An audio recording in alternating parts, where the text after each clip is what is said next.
अच्छा बताओ, कल हमने तुमको भेजा था ग्रुप पे कुछ क्वेश्चन पॉलिटी के, है ना? कितने लोगों ने सॉल्व किए हैं? सबने? कितने लोगों के सॉल्व हुए हैं? सारे किसके सॉल्व हो गए? तुम्हारे? एक बच्चा केवल। मैं हो गए सारे? देखो तुमको हम बार बार बताते हैं, कोई लोग फोटो मत उसके क्या करो, क्योंकि वही फोटो पे टिक लगा के भेज दे रहे हो, ये नहीं होना चाहिए। या कि वो फोटो लगा करके फिर उसी में नीचे लिख दिया, ऐसे मत भेजा करो, क्योंकि वो बार बार मुझको डाउनलोड करनी पड़ती है, मेरा स्टोरेज फुल हो जाता है। ठीक है, इसलिए तुमको क्या करना है, उसी को क्या करना है, ऐसे स्लाइड ऐसे साइड में कर देना है, उसी का रेफरेंस ले लेता है, उसी के नीचे लिख देना। ठीक है, फोटो के सामने ऐसे स्लाइड करोगे, फोटो नीचे आ जाएगी तुम्हारे इनबॉक्स में, वहीं पे लिख देना। ठीक है, पहला क्वेश्चन है, मौलिक अधिकार संविधान के किस भाग में वर्णित हैं? क्वेश्चन है पहला, मौलिक अधिकार संविधान के किस भाग में वर्णित हैं? तो भाग 3 में है ना? भाग 3 में क्या दिया गया है? मौलिक अधिकार, यही तो है। हमने देखा था भाग 1 में क्या है? राज्य और उसके संग्रह क्षेत्र, है ना? दूसरे में नागरिकता, तीसरे में मौलिक अधिकार और चौथे में क्या है? नीति निर्देशक तत्व, है ना? वो आज हम पढ़ेंगे। ठीक है, अगला क्या दिया हुआ है? भारत के संविधान का भाग 3 संबद्ध है। भाग 3 किससे संबंधित है? पीछे हट के थोड़ा बैठे, मुंडी आ रही। बताओ भाग 3 किससे संबंधित है? वो भी भाग 3, एक ही बात तो है ना? भाग 3 भी मूल अधिकार से संबंधित है, मूल अधिकार भाग 3 से संबंधित है, एक ही बात है दोनों, है ना? अगला है, मूल अधिकारों को सर्वप्रथम किस देश में संवैधानिक मान्यता प्रदान की गई?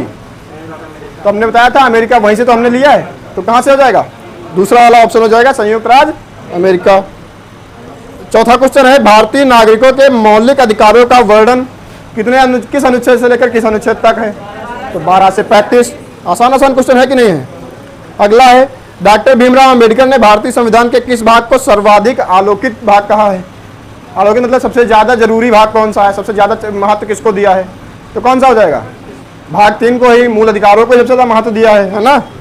फिर अगला है, मूल अधिकार मूल क्यों कहलाते हैं? इसमें ऑप्शन दिए हैं, न्यायालय द्वारा परिवर्तनीय है इसलिए, संयुक्त राज्य मानवाधिकार घोषणा पत्र के अनुरूप है क्या इसलिए, क्या दिया है, सरलता से संशोधनीय नहीं है क्या इसलिए। अगला ऑप्शन है, मानव के प्राकृतिक और प्रतिदेय अधिकार हैं इसलिए। अच्छा, सरलता से संशोधन नहीं हो रहा इसलिए मूल अधिकार कहेंगे इनको। मूल का मतलब क्या होता है? मूल का मतलब होता है जो बहुत, जैसे जड़ होती है ना, शरीर पेड़ की जड़ होती है, उसको कहते हैं मूल, है ना?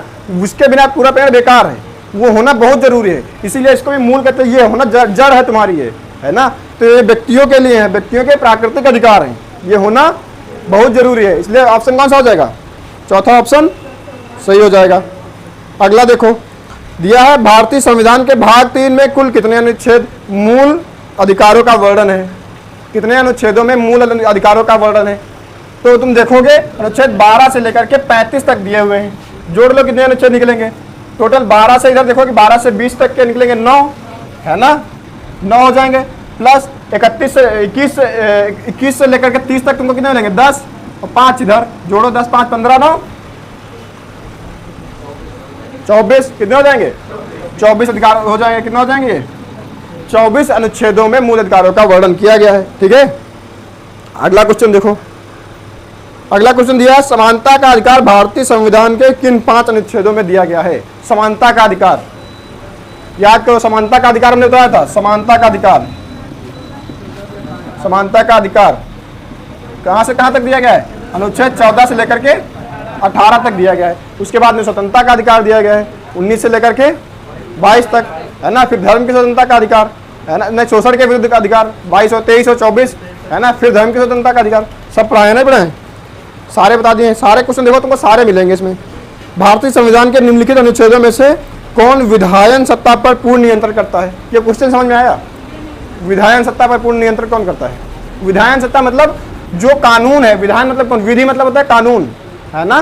तो कानून पे पूरा नियंत्रण कौन कर लेता है कि कानून भी तुमको समान मिलेगा, किसी के साथ कोई भेदभाव कानून भी नहीं कर सकता है। ये बात हमने देखी थी, कानून की समानता का अधिकार। कानून की समानता का अधिकार कहाँ पे है? अनुच्छेद 14। तो कौन सा हो जाएगा इसमें? 14 वाला हो जाएगा। आसान है ना? भाषा केवल समझनी है तुमको, क्वेश्चन की भाषा समझ ले, जान लो, हो गया तुम्हारा काम।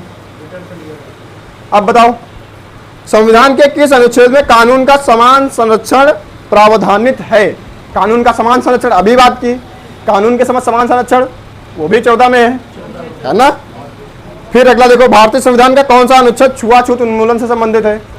17 में छुआछूत। उसके अगला वाला देखो, अस्पृश्यता लिख दिया है, वही छुआछूत, वही अस्पृश्यता, एक ही बात है। वो भी किससे संबंधित है? वो भी अनुच्छेद 17 से है। अगला देखो, समानता का अधिकार भारतीयों के लिए सुनिश्चित करता है। कौन सुनिश्चित करता है समानता का अधिकार? देखो क्या क्या सुनिश्चित करता है। क्या धार्मिक समानता होती है? होती है ना। क्या आर्थिक समानता होती है? बिल्कुल होती है। सबको समान आर्थिक व्यवस्था की गई है ना, कि कोई गरीब है उसके लिए भी बड़े बड़े पद रखे गए हैं, सब कुछ रखा गया है ना। गरीबों के लिए अलग से सुविधाएं दी गई हैं, राशन मिल जाता है, फ्री में मिलता है। सामाजिक समानता, समाज में किसी के साथ कोई भेदभाव होता है? नहीं होता है। तो तीनों हैं, धार्मिक, सामाजिक और आर्थिक, तीनों समानताएं हैं। तो इसमें ऑप्शन कौन सा हो जाएगा? उपयुक्त सभी। अगला है, संविधान के किस अनुच्छेद के प्रावधानों के अंतर्गत भारत सरकार भारत रत्न, पद्म विभूषण आदि अलंकरण प्रदान किए जाते हैं? जो कोई पुरस्कार दिए थे, भारत रत्न, पद्म विभूषण, ये सब बताया था, किसके तहत दिए जाते हैं ये बताओ? अनुच्छेद 18 वहीं पे हमने बताया था, उपाधियों का अंत है, लेकिन ये पुरस्कार दिए जा सकते हैं। अच्छा बताओ, प्रेस की स्वतंत्रता किस अधिकार में निहित है? ऑप्शन है नियमों के समान संरक्षण, संघ निर्माण की स्वतंत्रता, भाषण स्वतंत्र और कार्य और सामग्री सुरक्षा। भाषण स्वतंत्र है ना। भाषण क्या है? भाषण में तुमको बोलने का अधिकार होता है ना, अभिव्यक्ति की आजादी, उसी से प्रेस भी संबंधित है। ठीक है। निम्नलिखित में से कौन मौलिक अधिकार नहीं है? बोलने का अधिकार तुम्हारा मौलिक अधिकार है? बोलो। मौलिक अधिकार मतलब मूल अधिकार, मूल अधिकार ही मौलिक अधिकार, ठीक है ना। तो मूल अधिकार, बोलने का अधिकार तुम्हारा मूल अधिकार है, तो ये तो ऑप्शन होगा नहीं। दूसरा दिया है व्यवसाय का अधिकार, व्यवसाय करने की स्वतंत्रता है तुमको, आराम से है, तुमको बताया था अभी, है ना।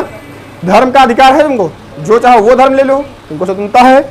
बचा कौन? हड़ताल पर जाने का, तो हड़ताल पर जाने का तुम्हारा अधिकार नहीं है। ठीक है। अगला देखो, भारत के संविधान में मौलिक अधिकार क्या दिया गया है? कब जोड़े गए? क्या ये मूल संविधान में था, या चौथे संविधान संशोधन से जोड़ा गया, 42वें संविधान संशोधन से जोड़ा गया, या संसद द्वारा 1952 में जोड़े गए? मूल अधिकार 42वें संविधान संशोधन से जोड़े गए। पहले संविधान जब नया नया बना था तब नहीं थे क्या? ये तो शुरुआत से थे, है ना। जो मूल संविधान था तभी से थे हमारे में। मूल संविधान क्या, जो पहले संविधान सभा ने बनाकर हमको दिया था, क्या हमने मूल अधिकार बाद में जोड़े? नहीं, ये तो हमारे संविधान में पहले से थे, उसमें हमने और इधर उधर किया है, पर मूल संविधान तो हमारे पहले से थे। वही पूछ रहा है, तो क्वेश्चन की भाषा को समझो, वरना क्वेश्चन गलत हो जाएंगे। ठीक है। भारतीय संविधान में न्यायालय में कौन प्रवर्तनीय नहीं है? प्रवर्तनीय समझ पाते हो? प्रवर्तनीय मतलब लागू कराना, है ना। कौन लागू करा सकता है बताओ? क्या दिया है? भारतीय संविधान में न्यायालय के द्वारा कौन सी चीज लागू कराई जा सकती है? नीति निर्देशक तत्व, क्या डीपीएसपी, या प्रस्तावना, या मूल कर्तव्य, या मूल अधिकार? मूल कर्तव्य जबरदस्ती तुमसे कर्तव्य तुम्हारे निभाएंगे। मूल अधिकार होते हैं कि तुमसे जबरदस्ती तुमको भी मिलेगा, है ना। कोई तुम्हारा छीन नहीं सकता। उसका रक्षक कौन होगा? न्यायालय होगा तुम्हारे उस मूल अधिकारों का रक्षक, है ना। तो वो संरक्षक होगा तुम्हारा। अगला देखो, मौलिक अधिकारों को लागू करने का दायित्व किसका होता है? सुप्रीम कोर्ट, हाई कोर्ट, या chief justice of India? Bharat के मुख्य न्यायाधीश कौन होगा? कौन सा होगा? हाई कोर्ट और सुप्रीम कोर्ट दोनों, इसलिए ऑप्शन दिया गया है उपर्युक्त दोनों, है ना, ए और बी। ठीक है। मौलिक अधिकारों का निलंबन कौन कर सकता है? निलंबन मतलब क्या होता है? कुछ समय के लिए छीन लिया जाना, है ना। निरस्त मतलब टोटली खत्म कर देना, निलंबन का मतलब कुछ समय के लिए छीनना। तो निलंबित कौन कर सकता है मूल अधिकारों को तुम्हारे? राष्ट्रपति। आपातकाल लगेगा, आपातकाल कौन लगाता है? राष्ट्रपति। तो आपातकाल के दौरान तुम्हारे मूल अधिकार तुमसे छीन लिए जाते हैं, तो तुम्हारा मूल अधिकार कौन छीनता है? राष्ट्रपति छीन लेता है। ठीक है। अगला दिया है, मौलिक अधिकारों के बारे में सुनवाई करने का अधिकार निम्न में से किसको प्रदान किया गया है? मौलिक अधिकारों के बारे में कौन केस लड़ सकता है, कौन सुनवाई कर सकता है? ऑप्शन दिया गया सर्वोच्च न्यायालय, फिर उच्च न्यायालय, प्रधानमंत्री, या इनमें से कोई नहीं। सर्वोच्च न्यायालय। ठीक है ना। बहुत आसान क्वेश्चन है। अगला देखो, संविधान में उद्घोषित मौलिक अधिकारों में संशोधन किया जा सकता है? कौन कर सकता है संशोधन मौलिक अधिकारों में? राष्ट्रपति कर सकता है क्या संशोधन? नहीं। राष्ट्रपति कैसे कर देगा? सर्वोच्च न्यायालय कर सकता है? नहीं। हाँ, संसद के द्वारा, संसद में तुम संविधान संशोधन ला करके वहां पे बिल लाओगे और वहां पे तुम कर सकते हो। ठीक है। फिर क्या है, निम्नलिखित में से कौन से मामले उच्च न्यायालय तथा उच्चतम न्यायालय की अधिकारिता में आते हैं? कौन कौन से मामले हाई कोर्ट और सुप्रीम कोर्ट की अधिकारिता में आते हैं बताओ? केंद्र व राज्यों के बीच में विवाद, क्या ये आते हैं? बताना, राज्यों के परस्पर विवाद, क्या ये आते हैं? संविधान के उल्लंघन के संरक्षण के विवाद, ये आते हैं? या मूल अधिकार का परिवर्तन? हाँ, कौन सा? संविधान के उल्लंघन से संरक्षण, बिल्कुल सही। अगला देखो, भारतीय संविधान के अंतर्गत मूल अधिकारों का संरक्षक किसको कहा गया है? मूल अधिकारों का संरक्षक कौन, रक्षा कौन करता है मूल अधिकारों की?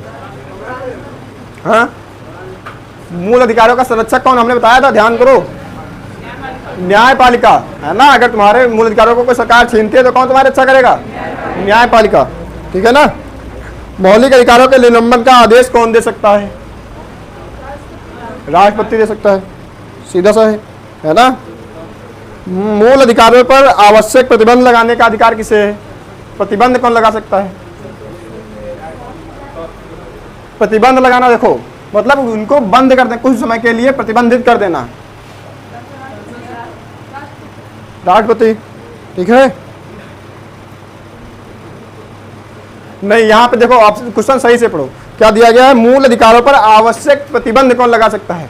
हटा कौन सकता है? कुछ अगर लगे यहाँ पे कोई अधिकार गलत है तो वहां पे हटा कौन सकता है? संशोधन कौन कर सकता है? संसद। कौन करेगा?